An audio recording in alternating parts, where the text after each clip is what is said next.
Good morning, student. Today we will continue our chapter. Next topic is the path to constitution. This is from your constitutional design chapter.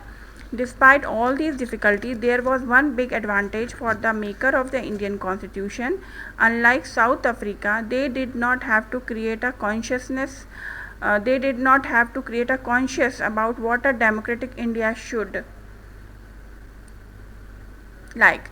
जैसे कि हमने बताया था कि south Africa का हमने example पढ़ा था, तो बहुत सारी डिफ़िकल्टीज़ के बाद जैसे कि प्रिंसली स्टेट का मैटर आया, इंडिया पाकिस्तान का डिवीज़न हो गया, इन सब के बावजूद भी इंडियन कॉन्स्टिट्यूशन मेकर के लिए सबसे बड़ी एडवांटेज ये थी कि वहाँ साउथ अफ्रीका के तरह कोई कॉन्शियसनेस नहीं थी कि कॉन्स्टिट्यूशन कैसे बनाया जाए, डेमोक्रेटिक हो ना हो। इंडिया हमेशा से ही एक डेमोक्रेटिक कंट्री बनने वाला था और उसी के लिए वो लोग स्ट्रगल भी कर रहे थे। Much of the consciousness had evolve during the freedom struggle.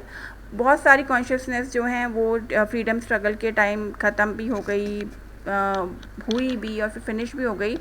Our national movement was not merely a struggle against a foreign rule, it was also a struggle to regenerate our country and to transfer our society and politics. हमारा जो national struggle था freedom के लिए, वो केवल foreign rule से struggle नहीं था, वो एक स्ट्रगल था कि अपनी कंट्री को और अपने कंट्री की सोसाइटी और पॉलिटिक्स को एक नया रूप देना। There was sharp difference of opinion with the freedom struggle about the path India should take after independence.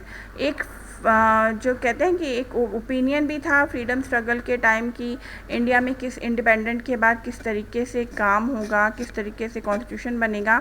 Such difference exist even today, आज भी डिफरेंसेस रहते ही हैं। Yet some basic idea had come to be accepted by almost everyone. लेकिन कुछ basic idea जो होते हैं वो ऑलमोस्ट सभी लोग एक्सेप्ट करते हैं इंडिया के मैटर में। As far back as in 1928, Motilal Nehru and 8 other Congress leaders drafted a constitution for India. अगर हम पीछे जाएं तो लगभग 1928 में मोतीलाल नेहरू और उसके अलावा बहुत जो 8 कांग्रेस लीडर थे, उन्होंने कॉन्स्टिट्यूशन का एक ड्राफ्ट जो है वो तैयार कर लिया था 1982 में। In 1931, the resolution at the Karachi session of the Indian National Congress dwelt on how independent India constitution should like. और 1931 में कराची सेशन इंडिया जो इंडियन नेशनल कांग्रेस है उसका कराची सेक्शन में ये भी सोल्यूशन हो गया था कि इंडिपेंडेंट के बाद इंडिया का कॉन्स्टिट्यूशन किस तरीके से बनेगा। Both these document were committed to the inclusion of universal adult franchise.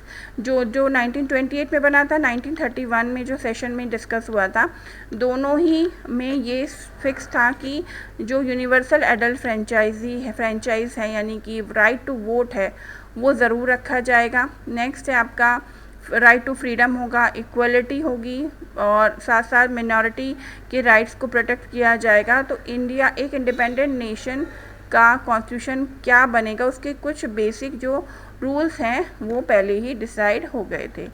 Thus, some basic value were accepted by all leaders much before the Constitution Assembly met to deliberate on the Constitution. तो इसलिए कुछ basic value जो थी वो बहुत पहले ही बहुत सारे लीडर ने एक्सेप्ट कर ली थी कॉन्स्टिट्यूशन असेंबली के कॉन्स्टिट्यूशन बनाने के मिलने से पहले ही। The familiarity with political institution of colonial rule also helped develop an agreement over the institutional design. जो political institutions जो colonial rule चला रही थी उसने भी काफ़ी हेल्प करी हमारे कंट्री का कॉन्स्टिट्यूशन डिज़ाइन करने में। British rules had given voting right only to a few. Britishers ने कुछ ही लोगों को वोटिंग राइट दे रखे थे। On that basis the British had introduce very weak legislation. और इसकी वजह से ब्रिटिशर्स ने जो लेजिस्लेशन बनाया था बहुत वीक था क्योंकि सभी को वोटिंग राइट जो थे वो नहीं मिले हुए थे। Election were held in 1937 to provisional legislature and ministry all over British rule India. Independence से पहले ब्रिटिशर्स ने भी इलेक्शन कराए थे इंडिया में। These were not fully democratic government. British India की जो गवर्नमेंट थी, कॉलोनियल गवर्नमेंट थी, वो डेमोक्रेटिक नहीं कही जा सकती थी क्योंकि उसमें सबको वोटिंग राइट नहीं दिया था। But the experience gained by India in the working of the legislative institution prove to be very useful for the country in setting up its own institution. लेकिन ब्रिटिशर्स के साथ जो एक्सपीरियंस हुआ था India में वर्क करने का, legislative institution बनाने का, उसने कंट्री के कॉन्स्टिट्यूशन और इंस्टीट्यूशन को सेटअप करने में बहुत हेल्पफुल रहा है। That is way the Indian constitution adopted many institutional detail and procedure for colonial laws like the government of India act 1935। और इसी वजह से इंडियन जो कॉन्स्टिट्यूशन है उसने बहुत सारे ऐसे इंस्टीट्यूशन डिटेल और प्रोसीजर जो कि कॉलोनियल रूल लॉ के टाइम बनाए गए थे, खासकर गवर्नमेंट ऑफ इंडिया एक्ट 1935 में जो ब्रिटिशर्स ने एक्ट बनाया था, थोड़े बहुत उससे जो है वो हेल्प मिली थी। नेक्स्ट है years of thinking and deliberation on the framework of constitution had another benefit. उसके बाद कॉन्स्टिट्यूशन बनाने में जो डेलिब्रेशन जो डिस्कस हुआ उसने भी बहुत हेल्प की। हमारे लीडर्स ने कॉन्फिडेंस गेन किया कंट्री, अलग अलग कंट्री से, लेकिन अपने टर्म्स पे, मतलब अपनी शर्तों पे। Many of our leader were inspired by the ideal of French revolution. बहुत सारे लीडर्स जो थे फ्रेंच रेवोल्यूशन के आइडिया से प्रभावित थे। The practice of parliamentary democracy in Britain and the bill of right in USA. ये आपको ये बता रहे हैं कि क्या क्या चीज़ें किन किन देशों से हमने ली है।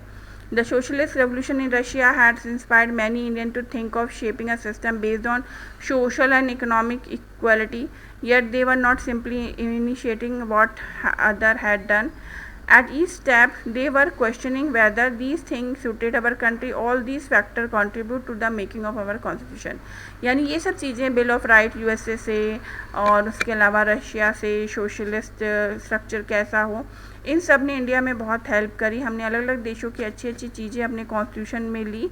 और सबसे इम्पॉर्टेंट याद है ये है कि हर स्टेप पर पूरा क्वेश्चनिंग होती थी, डिस्कस होता था कि इंडियन कॉन्स्टिट्यूशन में ये रखा जाना चाहिए या नहीं रखा जाना चाहिए।